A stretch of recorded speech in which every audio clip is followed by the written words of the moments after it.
Hello, എൻ്റെ sister in ലോൻ്റെ കല്യാണത്തിന് ഞാനിട്ട് എല്ലാ ഡ്രസ്സിൻ്റെയും മേക്ക് ഓവറിൻ്റെയും ഡീറ്റെയിൽസ് ആണ് ഇന്നത്തെ വീഡിയോയിൽ.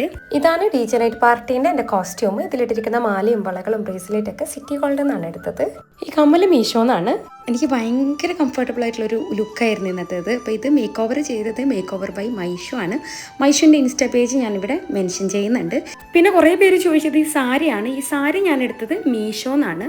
പിന്നെ വരുന്നത് മെഹന്തി നൈറ്റാണ്. മെഹന്തി നൈറ്റിന് ഇതായിരുന്നു കേട്ടോ എൻ്റെ ഡ്രസ്സ്. ഈ ഡ്രസ്സ് ഞാൻ എൻ്റെ ചെറിയ പൈസക്ക് ഡിസൈൻ ചെയ്തതാണ്. അപ്പോൾ അതിൻ്റെ ഡീറ്റെയിൽഡ് വീഡിയോ വേണമെന്നുണ്ട് അവർ കമൻറ്റ് ചെയ്യാം. ഞാൻ ഡീറ്റെയിൽ ആയിട്ടുള്ള വീഡിയോ ഇടാം. ഇനി ഇന്നത്തെ ഒരു ദിവസം എനിക്കൊരു മേക്ക് ഓവർ ചെയ്ത് തന്നത് മേക്ക് ഓവറാണ് കേട്ടോ. എനിക്ക് നല്ല കംഫർട്ടബിൾ ആയിരുന്നു, നല്ല നാച്ചുറൽ ലുക്ക് തന്നെയായിരുന്നു. പിന്നെ എൻ്റെ ഈ ഒരു ഫംഗ്ഷൻ കഴിഞ്ഞിട്ടാണ് ഞാൻ ഈ വീഡിയോയിൽ എടുത്തത്. അപ്പോൾ കുറച്ച് ടയേർഡൊക്കെ ആയിട്ടുണ്ടാവും ഫേസ്. ഇനി വെഡ്ഡിങ് ലുക്കിലേക്ക് വരികയാണെങ്കിൽ വെഡ്ഡിങ്ങിൻ്റെ എൻ്റെ എല്ലാ ഗോൾഡും സിറ്റി ഗോൾഡിൽ തന്നെയാണ് എടുത്തത്. പിന്നെ ഈ ഒരു മാലയും അതിൻ്റെ കമ്മലും സെറ്റായിട്ട് എമിറേറ്റ്സ് ഗോൾഡിൽ നിന്നാണ് എടുത്തത്. പിന്നെ ഈ സാരി ഞാൻ പർച്ചേസ് ചെയ്തിട്ടുള്ളത് കാസർഗോഡ് ഐബ സിൽക്സ് എന്നാണ്. വെഡ്ഡിങ് ഡേ എനിക്ക് മേക്ക് ഓവർ ചെയ്തത് ഗ്ലോ ബ്യൂട്ടി ആയിരുന്നു. ഒരുപാട് കോംപ്ലിമെൻറ്റ് കിട്ടിയ ഒരു വെഡ്ഡിങ് ലുക്ക് തന്നെയായിരുന്നു. ഇനി എൻ്റെ കല്യാണം വിരുന്നിൻ്റെ ലുക്കാണ്. ഈ ഒരു സാരി ഞാൻ ഓൺലൈനായിട്ട് പർച്ചേസ് ചെയ്തിട്ടുള്ളത് പാഞ്ചാലി വസ്ത്ര പേജിൽ നിന്നാണ്. ഇതിൽ ഞാനിട്ടിട്ടുള്ള എല്ലാ ഓർണമെൻറ്റ്സും സിറ്റി ഗോൾഡിൽ നിന്ന് വാങ്ങിച്ചതാണ്.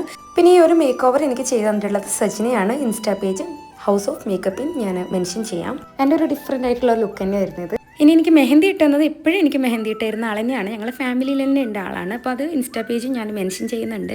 ഇനി വെഡ്ഡിങ്ങിനും മെഹന്തിക്കൊക്കെ എനിക്ക് വീഡിയോ എടുത്തുന്നത് വാസിം ഫോട്ടോഗ്രാഫിയാണ്. അതും ഞാൻ മെൻഷൻ ചെയ്യുന്നുണ്ട്. ബാക്കി എല്ലാ മേക്ക് ഓവറിൻ്റെ ഡീറ്റെയിൽസും ബാക്കി എല്ലാ ഡീറ്റെയിൽസും ഞാൻ മെൻഷൻ ചെയ്യുന്നുണ്ട്. നിങ്ങൾക്ക് എന്തെങ്കിലും ക്വസ്റ്റ്യൻ ഉണ്ടെങ്കിൽ കമൻറ്റ് ചെയ്യാം.